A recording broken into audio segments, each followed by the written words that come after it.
All right, hey guys, welcome back to Samco Tradboat. Today we're going to talk about hunting knives here.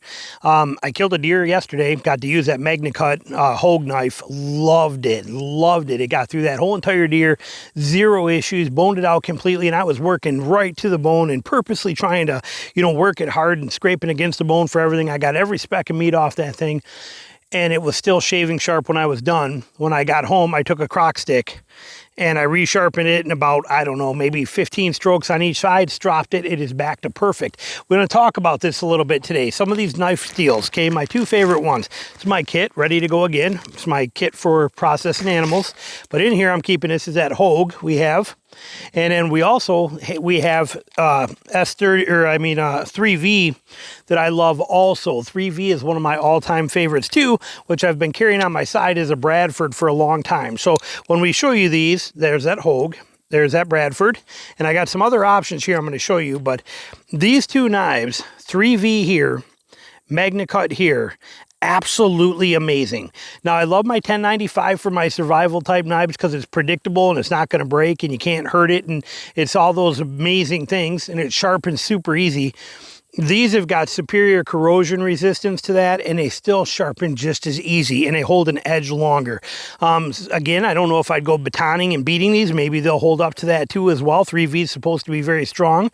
I've never proven that, but for a hunting knife and an EDC knife, 3V or Magnacut kind of gets my win here. So I'm going to show you a couple options with these, but here again is that Bradford Guardian 3 and 3V. I've had this for a long time now. I only carry this in the woods when I'm hunting. It's always on me. It stays connected to my hunting pants all the time, and that one's with me because I love this steel, and it holds an edge so long, where when I would carry a 1095 knife out here, if I use it for anything, cutting a branch in my way in a tree, any of that kind of stuff, they would start to dull out pretty quick. I'd have to sharpen it regularly.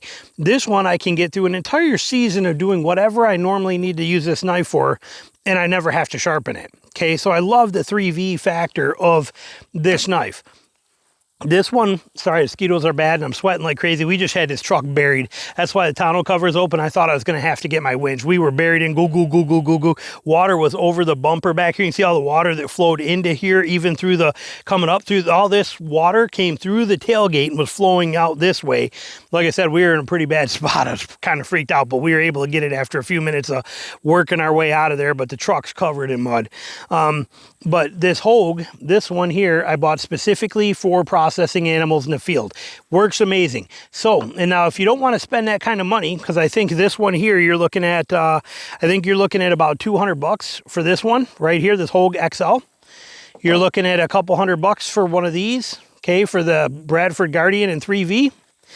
This one here, this cold steel, I made my own sheath for it, but this cold steel mini Pendleton Hunter right here is out of 3V too. Now you can get it regular steel, but this is a 3V one, and it's like $70. And this is an amazing little knife if you're looking for that good quality steel and a hunting knife. This one is very hard to beat, weighs nothing, perfect little hunting knife. Now I'll give you an example.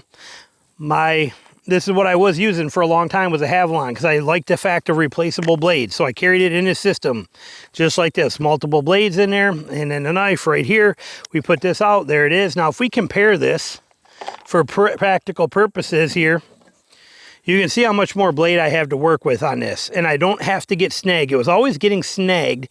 This blade was always getting snagged when I was working animals. I hated it. So much nicer having that Hogue, even on a Bradford Guardian, okay? Got a lot to work with there and a lot of belly. I like the design. And even with this little mini Pendleton Hunter, okay, I mean, you can see here, there's a lot of beauty to this. And this weighs less than this does. They're about the same, if ballpark-ish.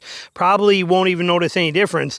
And these will hold an edge very, very well. So my days of using this are over. I had been carrying this as a spare to prove in case I didn't care for that Magnacut or if I needed it. No more. I'm not going to carry that anymore. The fact that I have this one on my side at all given times, right here on a dangler, just like that, for that Bradford Guardian. And then I have this Hogue in its little bitty, beautiful, skeletonized, super slim, little simple backpack sheath like this, means that I don't need to carry that stuff anymore at all. And this just fits right into my kit, right here, my harvest kit, right in there with my game bags, which are pillowcases, my gloves, and a Ziploc or a garbage bag if I need it. But this whole kit fits right in here perfectly, just like that, and goes right into my backpack. I don't need anything more. It doesn't get better than that. And again, if you're looking for a cheaper priced 3V, here it is right here for you. Little mini Pendleton Hunter. Perfect size little knife to do the work you need to get her done. Very affordable. The sheath it comes with is pretty good too. I actually, like I said, I make my own, but this is also a great EDC knife on a dangler like this. Hit it, pull it up. There it is right there. You have your knife right here.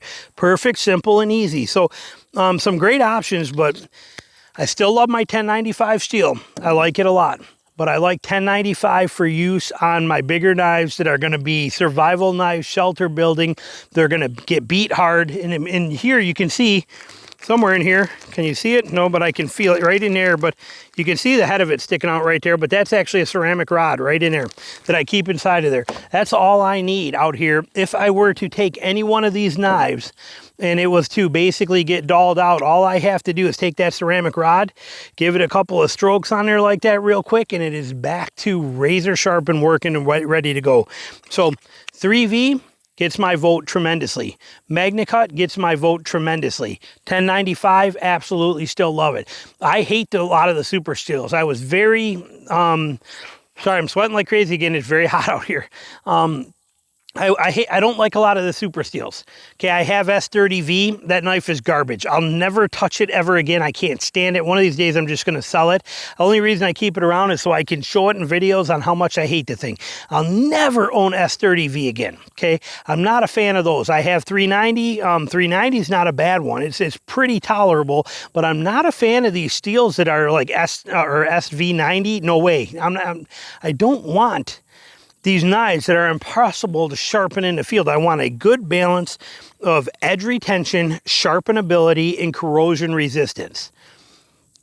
3V, Magnacut, both offer those tremendously. It's the reason I bought them both. It's the reason I've been using them both. Now, the Magnacut is new to me, and that was my first knife in it, but now it's been through the paces. Okay, that thing has been used, dulled out 4 different times, resharpened 4 different times flawlessly, and I just put it through an entire deer yesterday, boning the entire deer out. I'm not talking gutting it.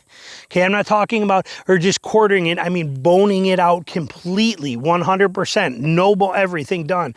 And it handled it like a champ. I never had, I mean, just like a Havilon. I never had to sharpen it or change the blade. Never had to do nothing. It was flawless through the whole thing. And when I was done, you can see it still right here where I tested it. See it right there on my arm? That's where I shaved that off, testing that after it was even done yesterday. So amazing. 3V.